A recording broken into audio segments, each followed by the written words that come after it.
So, hi guys! So, it's me again, Janelle's Vlog. And for today's video ay tuturuan ko kayo ay gagawa ako ng tutorial about kay GCash. So, i-share ko sa inyo guys kung ano ba ang ginawa ko or ano ba ang mga steps na in-apply ko para maging 500,000 yung aking limit dito kay GCash. Kasi nga guys is dito sa amin kasi is nag-GCash cash in cash out ako. Kaya yung 100,000 is madali lang talaga siyang magamit. So, nung last week is nag-exceed na ang aking GCash. So, need ko kasing malaki yung limit ko kasi nga is maraming nagka-cash out dito sa aming tindahan. So ayun nga is nag-research ako at saka ayun nasagot ko yung tanong ko and then yun nga ginawa ko is nag-apply ako at saka ngayon nga is na-approve na siya. So guys, please watch this video until the end para malaman nyo kung ano bang aking ginawa or ano ba ang mga steps na aking ginawa para maging GCash Plus ako. So guys, please watch this video until the end and then God bless!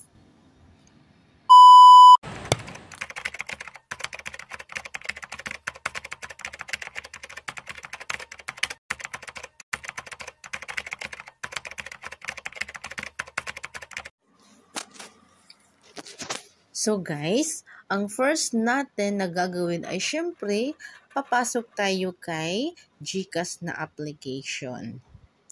So ngayon nga guys, ay tuturuan ko kayo kung paano ba or ano ba ang mga steps na gagawin natin para makuha natin yung profile limit natin sa ating GCash na 500,000 or para maging GCash Plus yung ating profile limit dito kay GCash.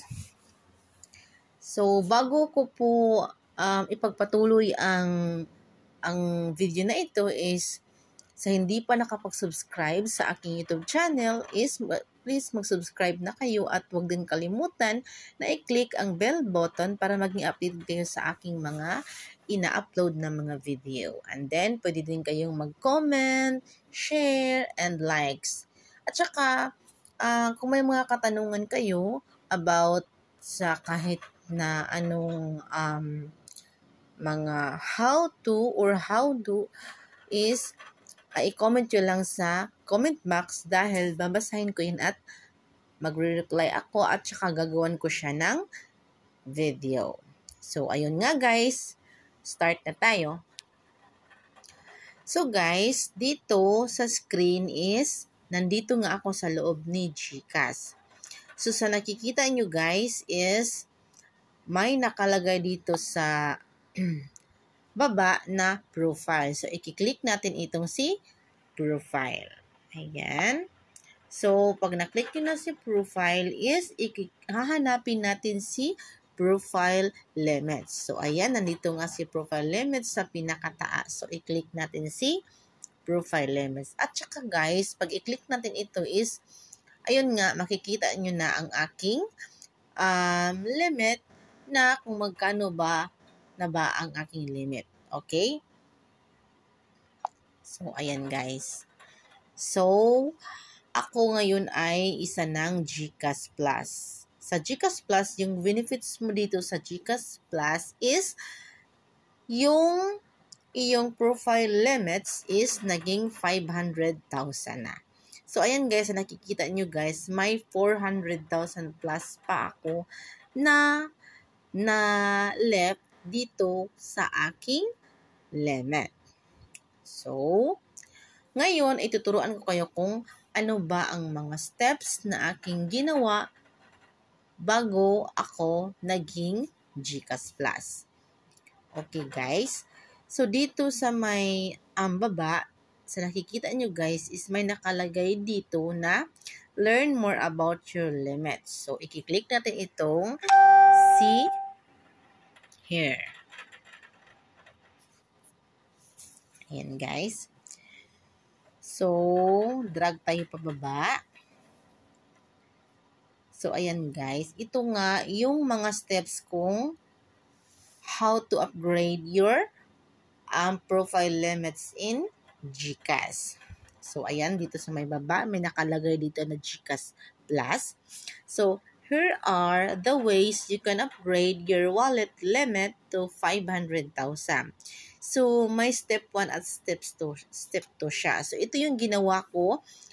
Kaya nga ako nagkaroon ng 500,000 na profile limits. So, first is kailangan mong maging fully verified kay GCash kasi nga is ito yung step 1. So, pag naging fully verified ka na kay GCash ay gagawin mo naman itong si step 2.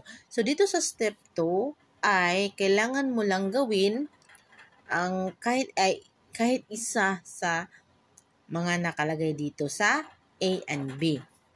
So, dito sa A is link one of your accounts and cash in any amount. So, kung may bank account ka, kung may BPI ka, may Union Bank ka, or may Payoneer ka, is pipili ka lang ng isa para malink mo siya sa yung GCash account. Kasi nga, ito yung step 2. Ito yung step 2 na gagawin mo para maging approve yung iyong GCash Plus.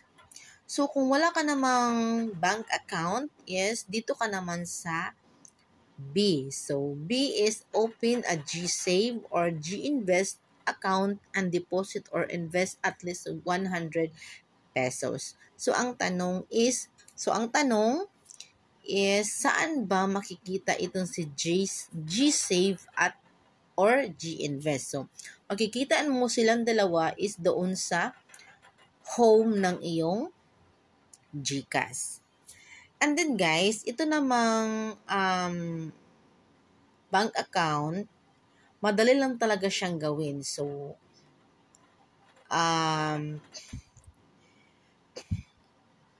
gagawan ko ng tutorial kung paano ba gumawa ng BPI account using your GCash. Kasi nga is need siya. So sa akin, ito rin yung ginawa ko para kung bakit ako nagkaroon ng BPI account at saka madali na lang itong malink dito sa aking GCash. Kaya na-approve yung aking request na maging 500,000 yung aking profile limits. So, ayan guys, pag natapos mo na ang one of the following na mga steps 2 is, ayun nga, maghintay ka lang ng 24 hours.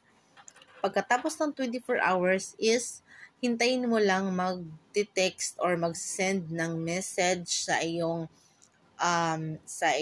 cellphone number or doon sa iyong Gmail account na nagsasabi na na-upgrade na ni GCash or na-upgrade na nila ang iyong limits at naging 500,000 na siya. So, ayun guys, napakadali lang talaga niyang gawin guys. So, sa mga may katanungan pa, sa may mga tanong at saka